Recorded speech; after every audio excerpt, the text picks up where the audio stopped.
Welcome back to another exciting episode of Relocate to Happiness podcast. I'm your host, Luca Shaked, and today we're going to talk about happiness and religion with Rabbi Eli. Rabbi Eli and his wife Rizel are the founders of the Chabad Jewish Center in Cascais, Portugal.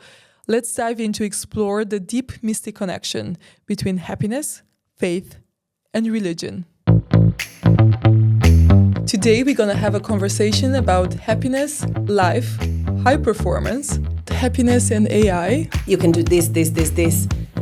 It's a game. This was just the first question. Sorry. Never thought I'd say that. No.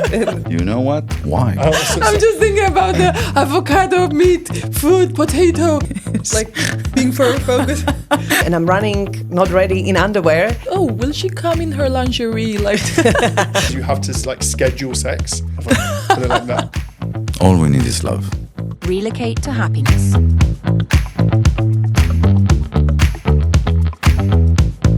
Welcome, Rabbi Eli. Thank you very much. Thank you for the invitation. This has been planned for a while. I've been looking forward to this conversation. Thank you for having me. Thank you for coming. You know, actually, I'm usually very cool with my guests, but now I'm really, really excited to see you here. I don't know.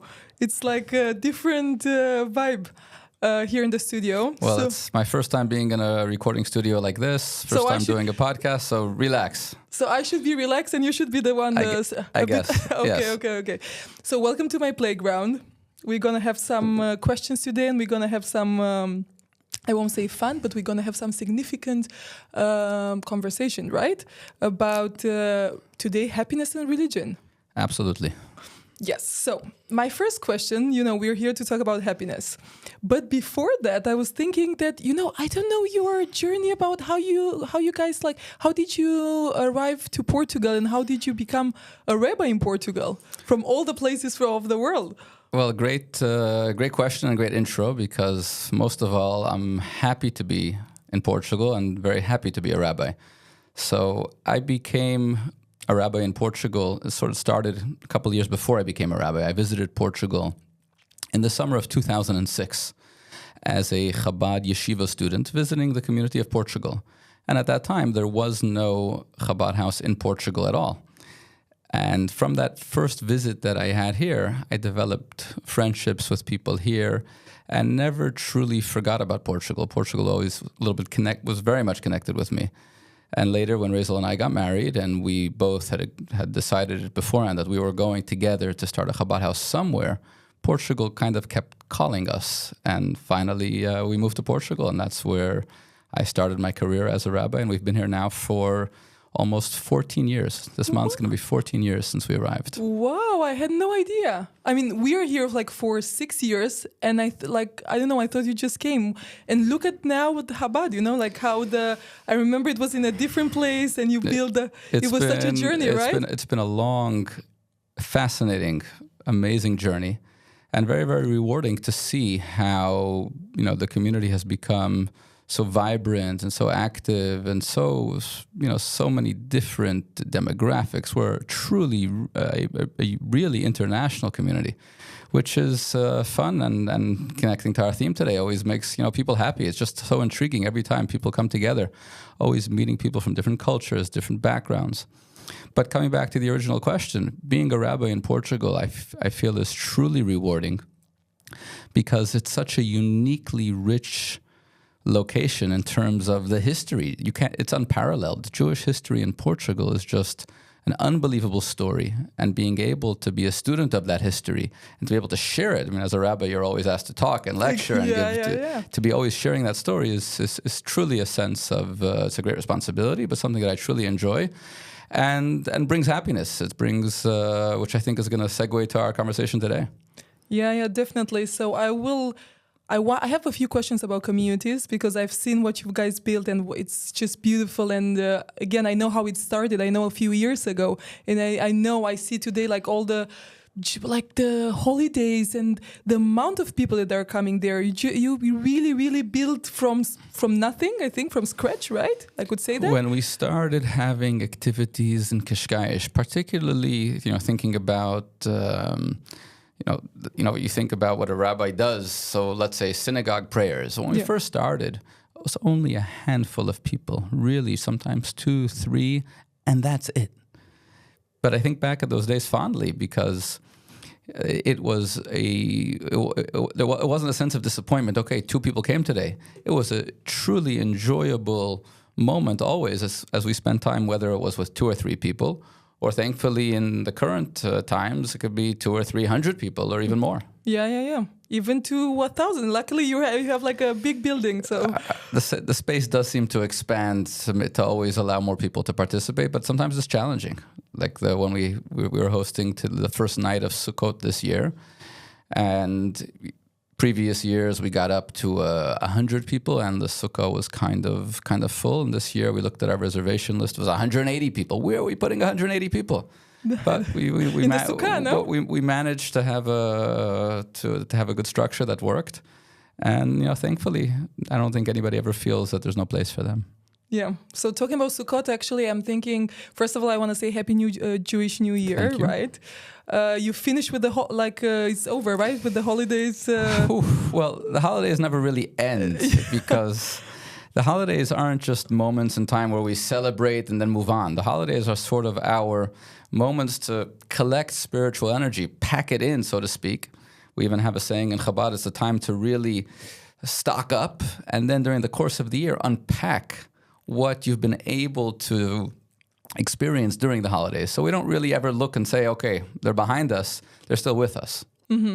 But this month it's like the actual series of holidays that go from one after the other, from the beginning, from the Jewish New Year, Rosh Hashanah, and then the holiest day of the year, Yom Kippur, and then Sukkot, and then Simchat Torah. So we just finished that cycle, and now we get into the holy days of routine, trying to make every day holy, every day special. It's true. I have to say that Shabbat is for me my favorite holiday. I can appreciate that a lot. And what I've shared with people over the years is I think Shabbat is one of the only things that the more you experience it, the better it becomes. It isn't like many things in life. Okay, the first one is so remarkable, and whatever experience it may be. You read a book in a series. Okay, the first one was amazing, and then you can never recapture that first one. But I think with Shabbat it's the exact opposite. Each Shabbat usually kind of builds and intensifies the experience of serenity and calmness and holiness that Shabbat is all about. And I think the reason may be, and again, this is just my way of thinking. I mean, what is Shabbat really? Shabbat is a pause. It's a moment where we stop from all the very important things we're doing, but focus on what's really important. And not that we're not busy with important things during the week. We are. Our businesses are important, and our projects are important. Our hobbies are important.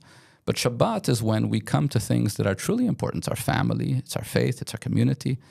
And to be able to have that pause, or let's put it this way, you measure the pause becomes more greater, more noticeable with the greater amount of things that are happening. And as we go through life, like as you know, as I know, as the more the older we get and the more things we experience, life never gets simpler. It always gets more complicated. And therefore, the pause that Shabbat brings just becomes more and more intense and more enjoyable as we continue to observe Shabbat each and every week. Yeah, and just to connect it with the psychology, my teacher always says, the problem is not the stress, the problem is the lack of recovery. So if we don't take those breaks, micro, macro, and all, if we don't stop, then we're going to get stressed out and burn out and everything. Absolutely. And in the era of all the technology that we're surrounded with, it's more important now than ever. Yeah, for me, I love the candles and the magic of candles at home, and it's just I cannot get enough of it. Luckily, it's I have it every week. So let's talk happiness, right? Here, this is why we're here for. Let's go. Tell me what does happiness mean to you personally, and of course, as a rabbi. So what comes to mind, as a rabbi, the first thing that you bring up a word happiness, I think of the Hebrew word for happiness, which is simcha. And there's a great text in Pirkei Avot, which is a part of the Talmud, the Mishnah, where it describes, there's a sentence that asks, so Ezehu Ashir, who's a wealthy person? And the answer that is given, Hasameach Bechelko.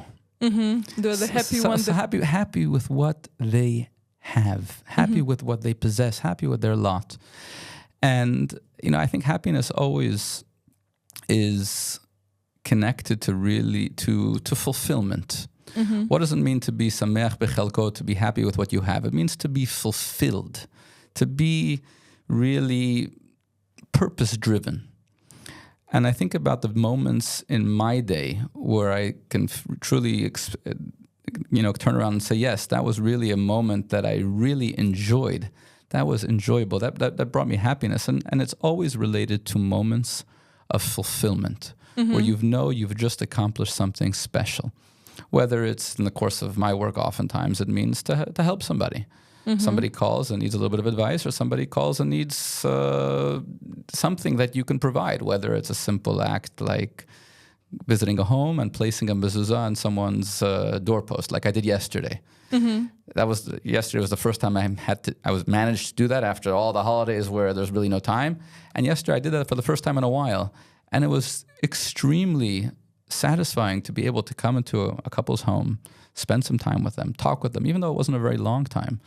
But to be able to be there with them, see how they're so happy and glad with their new home, and to put that mezuzah on their door and to be part of that moment, it just brought a sense of fulfillment that translated for me immediately into happiness.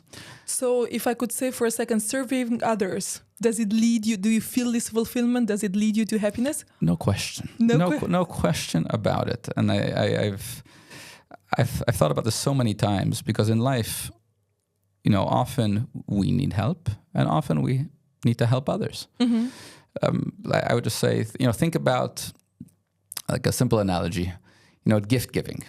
Sometimes in life we receive gifts. Sometimes in life we give gifts. What really brings more happiness? Is it the gifts you receive, or is it the gifts that you give? You give, obviously. No question, right? Yeah. Why is that? And I think it comes back to our, the way we've been talking about this until now. Happiness is really about fulfillment. It's nice to get a gift, but the happiness that comes is sort of, I don't want to call it artificial, because, especially if it comes from somebody that's important to us, someone that's, someone that we love, the gift isn't anything artificial at all. It's something real and meaningful. But the happiness that we experience from gifts is just commensurate to what we've received. We received something that is, it's enjoyable for this amount, gives me that amount of happiness. No. Giving is something that will always bring you happiness, because it's a sense of me that I just was able to help this person, and it gives me a sense of me being able to experience fulfillment, that I did something that nobody else could. I just did something that is uniquely it's my calling. It's what's demanded of me. And when we were able to reach our fulfillment, reach our potential, there's nothing greater than that.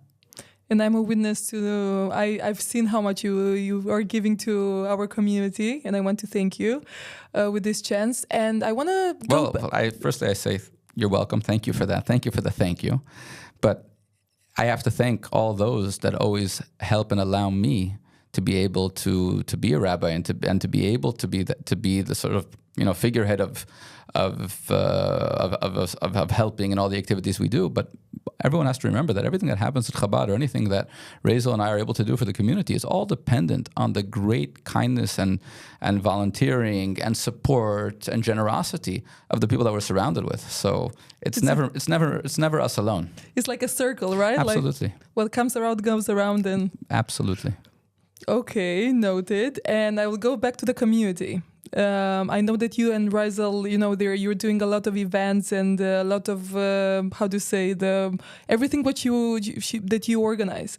But I think that how you said, people actually need this, and there are studies, and I don't know if you have seen Blue Zones of Netflix. Anyway, one of it's like in Blue Zones, there are like a few countries in the world where somebody have seen the people that they live the most in the world, and then he was looking for it's like his name is Dan Butler, and he has been traveling. He has done the research in the last I think 10 years with National Geographic, and now he actually put like a show on Netflix. It's a documentary, like 5 episodes, and he was going around. around.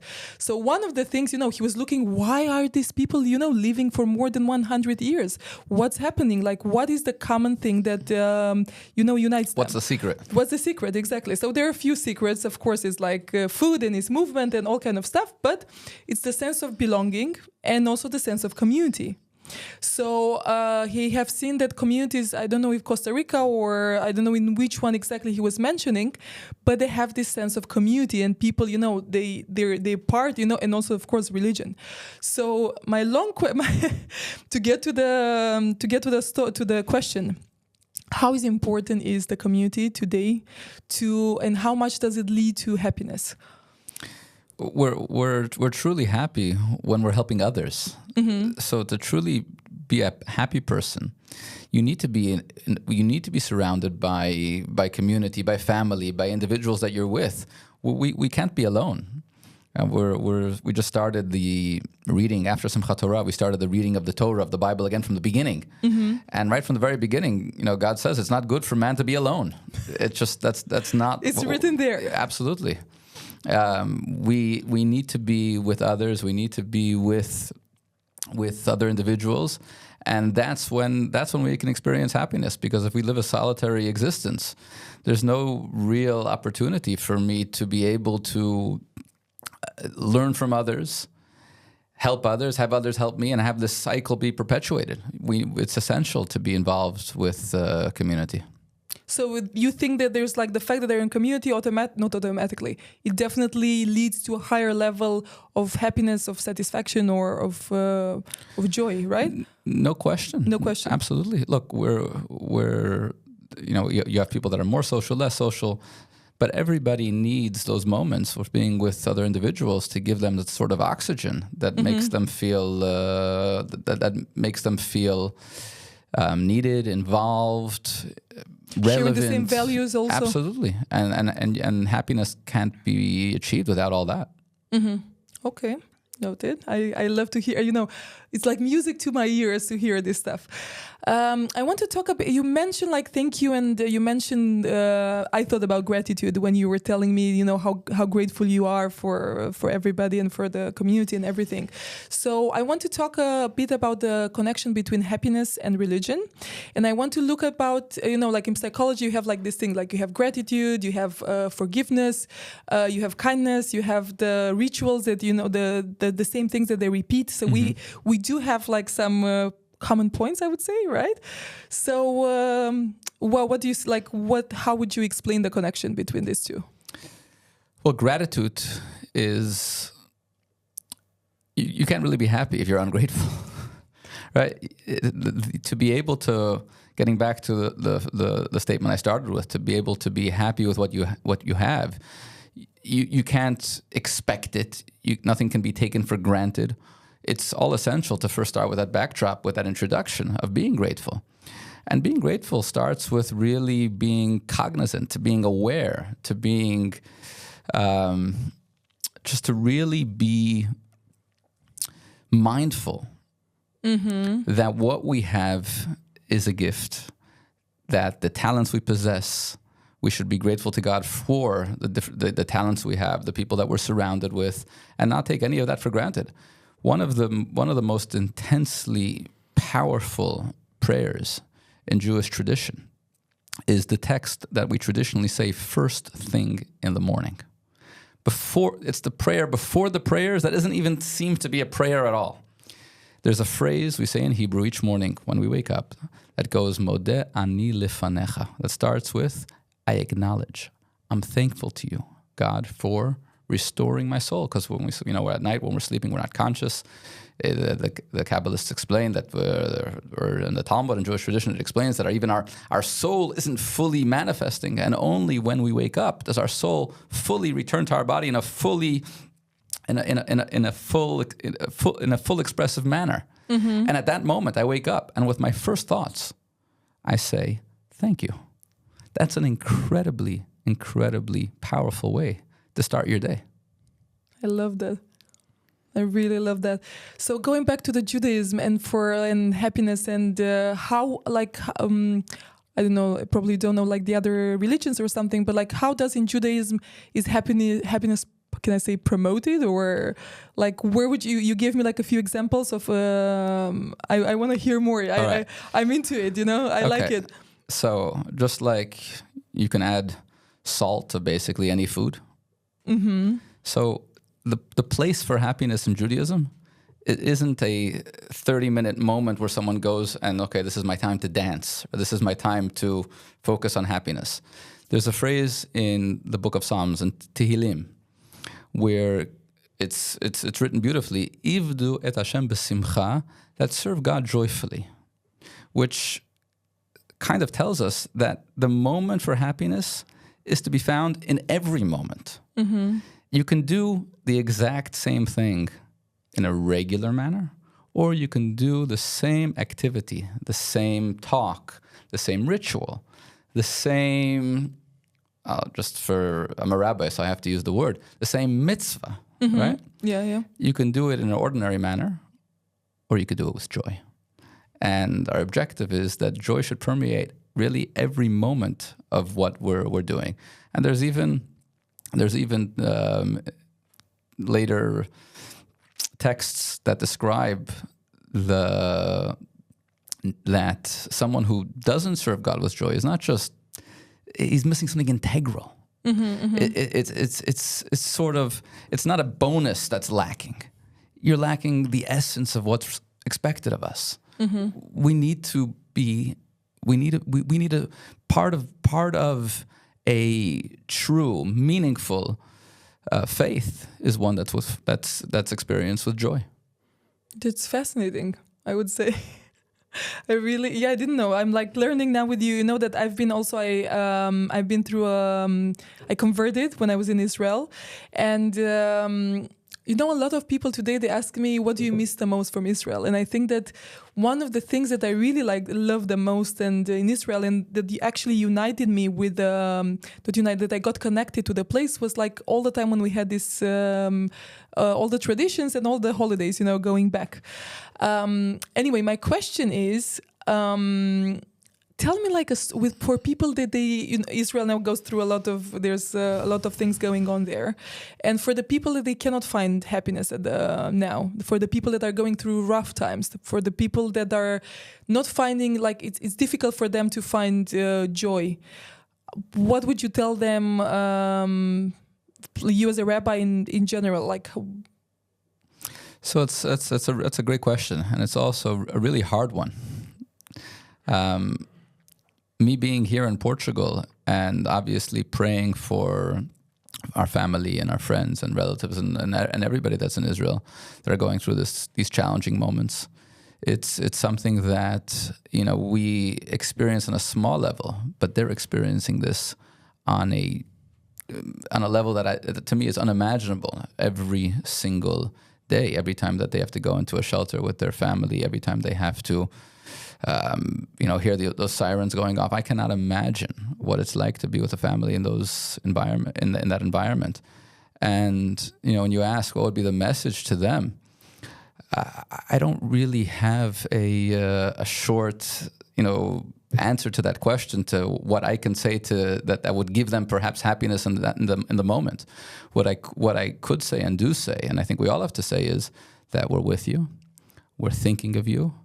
And there isn't one moment of our day where you're not on our minds. And I think that's the way we can try to support and give them that strength, because it's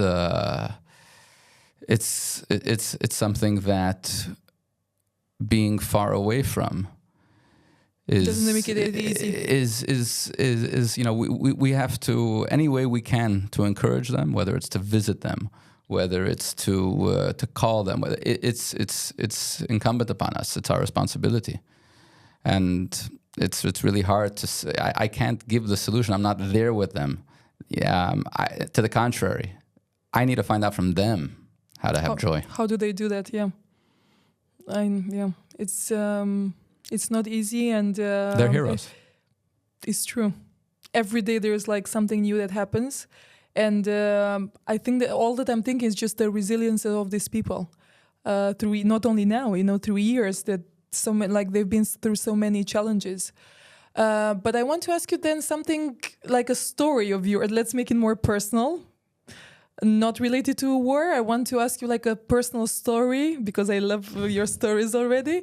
Tell me something when you were like being challenged, or when you had like problems of finding your happiness, and you were like, okay, I can do this, or what? Well, what happened? What comes to mind immediately is COVID, because that hit us. And again, thankfully, our community was really blessed that everyone remained healthy for the most part. Those that took ill in a serious manner recovered. But for me, on a very personal level, COVID's the pandemic and the lockdown really struck at a moment where unexpectedly, not just unexpectedly, we had been constructing the center for the entirety, pretty much, of 2020. I'm sorry, 2019, leading up to 2020. And the beginning of 2020 was supposed to be the completion, the inauguration, and March 29th, 2020, we were supposed to receive hundreds and hundreds of guests to the Chabad Center. And I would call it a bad timing. And, I think of all the planning, all the, everybody who was supposed to be there. My grandmother, my mother's mother, who has since passed away, had a ticket to come to be there for the inauguration. And just to give you an idea of the level of excitement that we had and who was coming and who was going to be there with us. And then all of a sudden, canceled.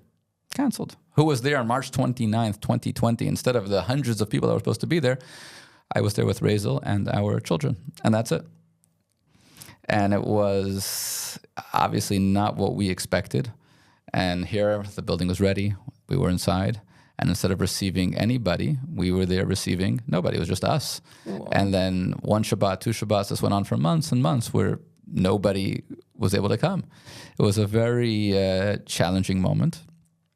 But on a personal level, it also became a time where, like so many others, everybody, rabbis around the world and educators, had to find a way to reach out to the community in a way they didn't before. And for us, using the Zoom tool, which became the method of choice at that time, I immediately, instead of calling it the COVID era, as everyone was describing it, I called it the Zoom era.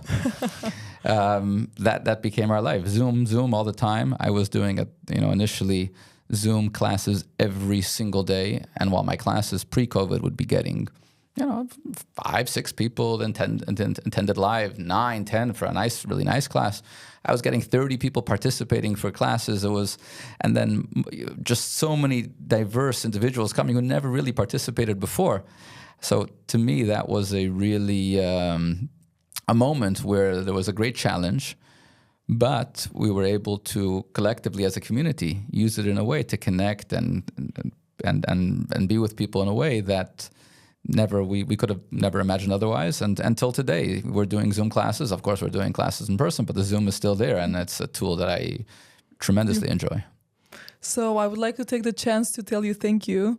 Actually, to tell you Razel, because she's the one that she was actually teaching my kids every day at noon. I remember that. I remember that, reading books, right? The kids were little. Yeah. Well, let's back up a little. What happened? The schools closed. All the schools closed. Yeah. So we sent out an email saying, I don't know why we did this, a little crazy, but we did it. We sent out an email to hundreds and hundreds of people across Portugal, offering to teach any child, anybody who applies, in the language of their choice, in the subject matter of their choice, at the time of their choice. Yes. And our commitment was that we were going to find across the globe, because it was Zoom. So we were going to match students with teachers wherever they may be in any language. And people took us up on it. And we were shocked by the amount of requests. We got a request for a little girl who wanted to study Judaism in Italian. one person wanted Jewish history in this language, and we had at one point I think 7 or 8 different languages. We had this timesheet, we had this schedule. We were hiring teachers from around the world. Wherever I called my cousin Israel. Anybody who I need Hebrew at this hour. Then we checked. It was just we hired teachers from Brazil for the Portuguese. It was amazing. It was really It was really amazing. They didn't want to miss any one of the classes. They were there like not speaking a word. I remember what Rachel was reading books. Yes. My youngest child was home, and I think my youngest 2 children would participate. Rachel would read books to them, and at the same time she was reading books to them. Your kids joined as well. They were hearing that same story. Yeah. It was every day. Yes, it's true. And they were not saying a word, but they was like, oh no, we have this story time. We have to go. So so thank you again. And just to wrap up, I want to ask you about misconception about in religion and, of course, related to happiness or in general or... Misconception. Misconceptions are the norm. It shouldn't surprise us when there are misconceptions. Everything about something that we're not knowledgeable about, we should expect there should be misconceptions. But what we should also hope is that people in today's day and age, when they have a misconception, when they have something they don't know much about, they should ask, they should study, they should learn, they should become knowledgeable. So it shouldn't come to us a surprise, especially I'm a rabbi in a country where for the last many, many years, there hasn't been a very very big Jewish community. There's been Jewish communities here for a long time, but the general population is not always aware of what a rabbi is, what a rabbi does, and it should come to no surprise that people don't have that knowledge. But anything that we don't know much about in today's day and age, there's really no excuse for not finding out, studying, and learning with so much knowledge available. So I think that's the misconception about misconceptions. That's a great message. Is there something else that you would like to add? Something that you'd like to ask me? Something that whatever you feel? Well, I'd like to first say thank you for the opportunity to record my first podcast ever. I'm really glad I had this opportunity. This was exciting, definitely enjoyable. Definitely, I hope brings some happiness to those that listen to it. And I want to wish you also, as a rabbi, I want to offer my blessing for continued success for your career, your podcast, and all that you're doing, the wonderful work. And God bless you and your family. Thank you so much. You're welcome. And for many more to come. Thank you. Relocate to happiness.